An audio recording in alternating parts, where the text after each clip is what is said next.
Welcome back to Pakistan آج رات. تسنیم قریشی صاحب, طارق فضل چودھری صاحب اور عمر چیمہ صاحب ہمارے ساتھ پروگرام میں موجود ہیں. تسنیم قریشی صاحب, کچھ فیکٹس میں آپ کے سامنے رکھنا چاہوں گا کیونکہ آپ انٹروڈکشن کے وقت یہاں پہ موجود نہیں تھے. آئی ایم ایف نے یہ کہا ہے کہ پاکستان کی معیشت جس رخ پر جا رہی ہے اس پہ ہماری جو ان امپلائمنٹ ہے وہ 6.5% سے بڑھ کے 13% ہو جائے گی 4 سال میں. یوتھ اس ملک میں میجورٹی میں ہے, ان کے پاس روزگار نہیں ہے. یہ ایک بہت بڑا اپارچونٹی ہو سکتی ہے لیکن ہمارے لیے یہ بہت بڑی تھریٹ ثابت ہوگی. دوسرا, فیصلہ آباد میں آج ہم نے دیکھا کہ پتھراؤ ہوا گیس کی لوڈ شیڈنگ پر. پرسوں آپ کے وزیر نے کہا تھا کہ بجلی کی لوڈ شیڈنگ ختم ہو جائے گی, وہ تو ختم نہیں ہوئی لیکن گیس کی لوڈ شیڈنگ میں بھی اضافہ ہو گیا ہے. تو یہ تمام چیزیں ایسی ہیں جو کہ عوام سے ریلیٹڈ ہیں. اس کے سلوشنز ہیں آپ لوگوں کے پاس, اور اگر آپ کے پاس نہیں ہے تو اتحاد کر کے, اتفاق رائے کر کے کیوں نہیں اس کا سلوشن نکالا جاتا؟ دیکھیں, یہ جو مسائل ہیں آج کے پیدا کرتے نہیں. جیسے پہلے میں نے آپ کو عرض کیا اس حوالہ سے, ہم عوام میں سے ہم عوام کے مسائل کو بہت اچھی طرح سمجھتے ہیں اور اس کو حل کرنے کی کوشش بھی کر رہے ہیں. لیکن اس وقت جو مسائل آپ کو ماضی میں ملے ہیں, ورثے میں ملے ہیں, ان کو حل کرتے کرتے آپ کو ایک ٹائم ٹینیور چاہیے. ابھی میں بات کروں, گیس کا ایک بہت بڑا مسئلہ ہے. بالکل اس میں ہم خود افیکٹ کر رہے ہیں, ہماری فیملیز کر رہی ہیں, ہمارے عوام کر رہے ہیں, ہمارے حلقے کے لوگ کر رہے ہیں, پاکستان کے لوگ افیکٹ ہو رہے ہیں نا. تو اس کے لیے میں نے عرض کیا ہے کہ جو ایران کے ساتھ ہم نے بات کی ہے یا اس سے مذاکرات, ابھی بھی آپ کا اسٹیکر چل رہا تھا, امریکہ اس کے اوپر وزیر خارجہ کا بیان ہے کہ وہ ہم نہیں ہونے دیں گے. لیکن یہ چیزیں جو ہیں, ہم نے اس پریشر کو بھی ہم نے ایکسیپٹ کر لیا ہے. ہم نے اس کا جواب دیا ہے, منہ توڑ جواب دیا ہے کہ ہم انشاءاللہ سوئی گیس جو ہے ہم یہاں سے لیں گے. قطر کے ساتھ ہم نے LNG, یہ لیکن ایشو ریزالو ہونے والے ہیں, یہ ہونے آج نہیں ہوں گے کل ہوں گے, لیکن اس کے اوپر ٹائم ہے. اسی طرح انرجی کرائسس, اگر یہ اقدام 4 سال پہلے لیا جاتا تو آج یہ صورتحال کہاں تک پہنچتی؟ یہ بات آپ کی کہنے والی. ہاں, 4 سال میں ہم نے کیا کیا ہے, ہم نے ان کے ساتھ مذاکرات کی ہیں. ان کو ایک لائن پہ, جو ہمارے سے وہ روٹے ہوئے تھے, ایران کے جو ہمارے ساتھ معاملات تھے وہ اچھے نہیں تھے, لیکن آج آپ کے ساتھ معاملات بہتر ہیں. آج وہ ایک ٹیبل پر بیٹھے ہیں, اس کی وجہ سے آپ کے ساتھ ایگریمنٹ ہوا ہے. اور جب وہ ایگریمنٹ ہو گیا ہے تو وہ ایسی طاقتیں جو سپر طاقتیں کہلاتی ہیں, ان کو وہ یہ چیز اچھی نہیں لگ رہی کہ یہ کہاں سے کیوں لے رہے ہیں یہاں سے.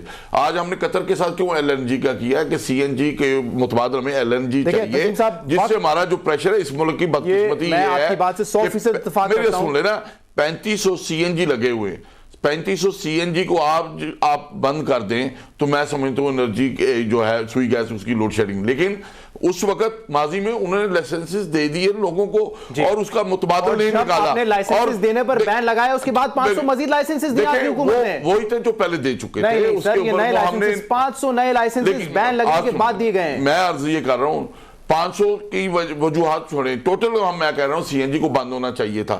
لیکن اب کیا مسئلہ ہے, جو بات بتا رہا ہوں, ڈاکٹر عاصم خود آ کے کہہ چکے ہیں کہ 500 لائسنسز بین لگنے کے بعد. میں مان گیا یار, چلو 3000 کی بات کرتے, 500 کو چھوڑ دیں. ہم یہ کہہ رہے ہیں کہ اگر وہ جو لائسنسز تھے یا CNG تھے, اگر اس کو بند کرتے ہیں ہم, ایک دن وبیلا ہوا, اس وقت بھی دوسری طرف سے ریاکشن آتا ہے.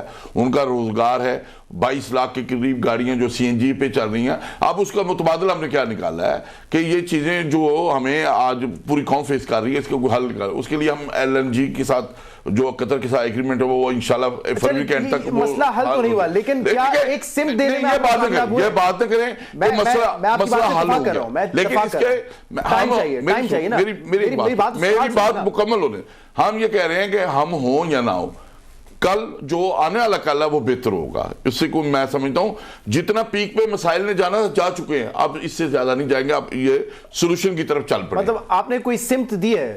ہاں, ڈائریکشن دی ہے. میں تو یہ دیکھ رہا ہوں تسنیم صاحب کہ جو آپ یہ خود بتائیں, کیا بجلی کی لوڈ شیڈنگ میں 4 سال میں اضافہ نہیں ہوا؟ کیا گیس کی لوڈ شیڈنگ میں اضافہ نہیں ہوا؟ آپ بات یہ ہے, میری بات سن لیں, میری بھائی بات سن لیں, میری سن لیں. PI کو چھوڑیں, ابھی گیس کا مسئلہ حل کر رہے ہیں نا. 96 آپ کی نظر میں, میری بات سن لیں, صدر صاحب کہتے ہیں آپ کی نظر میں, ہاں آپ کی نظر میں, صدر صاحب کہتے ہیں آپ کی نظر میں 96 میں جب ہمارے پاس انرجی کتنی تھی, بجلی کتنی تھی, اور ہمارے سے انڈیا خریدنے کا ایگریمنٹ کر رہا تھا اس وقت, اور میاں صاحب آئے, انہوں نے تمام لوگوں کو بگایا, اور اس کے بعد 3 سال وہ لگائیں, 11 سال وہ, 14 سال میں کسی نے 14 سال میں کسی نے اس بجلی کے اوپر کام نہیں کیا. یہ فیکٹس کی بات ہے اور یہ آن ریکارڈ ہے. 20 سال پیچھے لے کے جا رہے ہیں, 15 سال پیچھے لے کے جا رہے ہیں. اور اس کے بعد 14 سال میں جب نہیں کیا, اور 14 سال کا جو وبال ہے آپ کے اوپر, وہ آپ 4 سال میں مانگ رہے ہیں کہ 4 سال میں رزلٹ دیں, ایسا ممکن نہیں ہے. آج جو ہم کر رہے ہیں انشاءاللہ دیکھیں ہمارے دور میں بادشاہ ڈیم شروع ہو گیا, دیا میر ہو گیا, 17 ڈیم ہم نے شروع کیے ہیں جس کا پیریڈ 7 سے 10 سال ہے کمپلیٹ ہونے کو, کچھ ہوں گے 5 سال بھی کمپلیٹ ہوں گے. تو آنے والی نسل اس سے فائدہ اٹھائے گی, ہماری آنے والی نسلیں جو آج ہو رہا ہے وہ کل ہم نہیں دیکھ سکتے, نہ ہوگا انشاءاللہ. ٹھیک ہے, میں چاہوں گا کہ عمر چیمہ صاحب کو تھوڑا سا وقت دیں. عمر چیمہ صاحب پہلے 2 باتیں کہی ہیں طارق فضل چودھری صاحب نے. ایک تو انہوں نے کہا کہ میاں صاحب سمیت جو دوسرے پٹیشنرز تھے انہوں نے پٹیشن بھی دائر کی, آپ لوگوں نے وہ بھی کام نہیں کیا, اور پھر جب کمیشن نے یا کورٹ نے بلایا تو وہ کورٹ میں اور کمیشن میں حاضر بھی ہوئے. اس سے زیادہ کیا کر سکتے تھے میاں نواز شریف صاحب؟ دوسری چیز یہ مکمکہ والی بات جو آپ نے کی ہے, تو متحدہ قومی موومنٹ کے ساتھ کون سا مکمکہ ہوا ہے آپ کا, یہ بھی ذرا بیان کر دیں پلیز.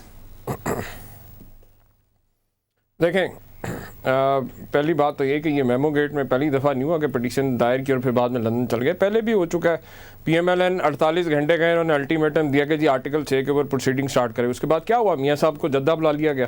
بہرحال بات یہ ڈاکٹر صاحب, جب آپ کے لیڈرز خود آن ریکارڈ یہ کہیں کہ ان کا آصف علی زرداری سے فطری اتحاد ہے, اگر پیپلز پارٹی ان کا ساتھ چھوڑ دے تو بھی میاں صاحب ان کا ساتھ نہیں چھوڑیں گے, تو اس کو آپ کیا کہیں گے؟ اس کو مفاہمت کہیں گے, اس کو مکمکہ کہیں گے, نورہ کشتی کہیں گے, کیا کہیں گے اس کو؟ اور دوسری جو انہوں نے بات کی کہ جی کراچی میں جا کے ایم کیو ایم کے خلاف تھے, تو بھائی یہ عمران خان ہی تھا جس نے جرأت کی اور جا کے لندن جا کے کیس فائل کیا, اور آج بھی وہ پروسیڈنگ. لیکن جو بات یہ کراچی کے جلسے کی کر رہے ہیں کہ جی کراچی میں انہوں نے مکمکہ کر کے کر لیا, تو لاہور میں ہم نے پی ایم ایل این کے ساتھ مکمکہ کر کے ہم نے جلسہ کیا تھا.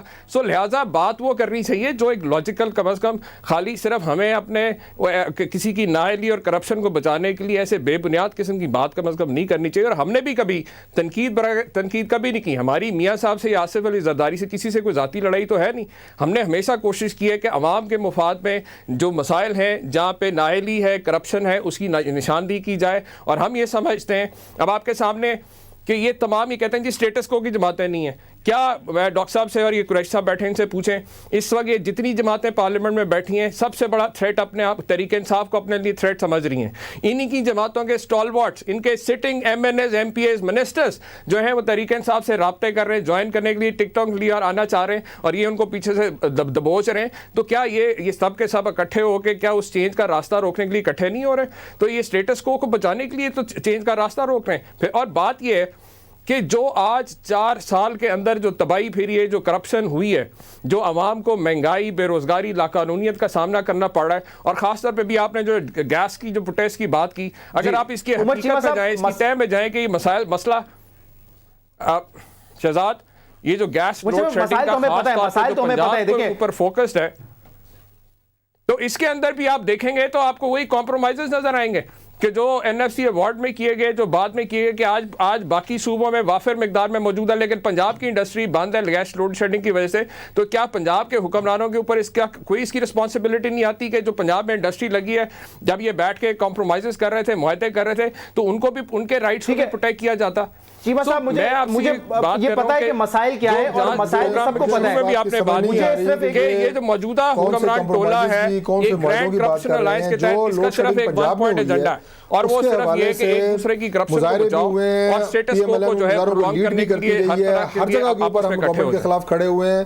اور یہ جو کہہ رہے ہیں جی کہ ہم آصف زرداری صاحب کو ہم نے فطری اتحادی کہا ہے, ہم نے, ہماری لیڈرشپ نے, میاں شہباز شریف صاحب نے کہا ہے کہ آصف زرداری صاحب ایک جھوٹے شخص ہیں, ہمارے ساتھ بیٹھ کے معاہدے کر کے, قرآن پاک پہ معاہدے کر کے وہ مکر گئے ہیں, اور وہ معاہدے بھی عدلیہ کی بحالی کے معاہدے تھے, اور اس میں جس میں پوری قوم جو ہے وہ اس مہم میں ساتھ تھی, پی ایم ایل اے نے اس کو بھی لیڈ کیا.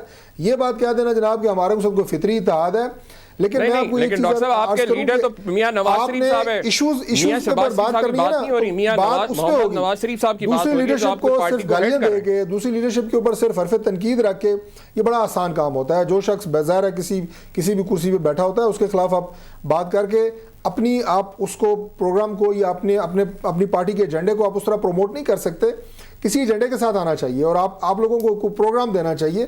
جب بات پاکستان کی ہوتی ہے میرا خیال ہے تو اس کے اوپر ہم سب کا اس بات کے اوپر اتفاق ہے کہ ہمارے مسائل بھی حل ہونے چاہیے. ہم سب کو اس کے اوپر ظاہر ہے فوکسڈ بھی ہیں. ٹھیک ہے, میں چیمہ صاحب سے یہ پوچھنا چاہوں گا. چیمہ صاحب, عمران خان صاحب بار بار یہ کہتے رہتے ہیں ہمارے پاس ایک بڑی زبردست ٹیم ہے جو کہ ایک ایسا پروگرام دے گی, عوام کے مسائل بھی حل ہو جائیں گے, 90 دن میں کرپشن بھی ختم ہو جائے گی.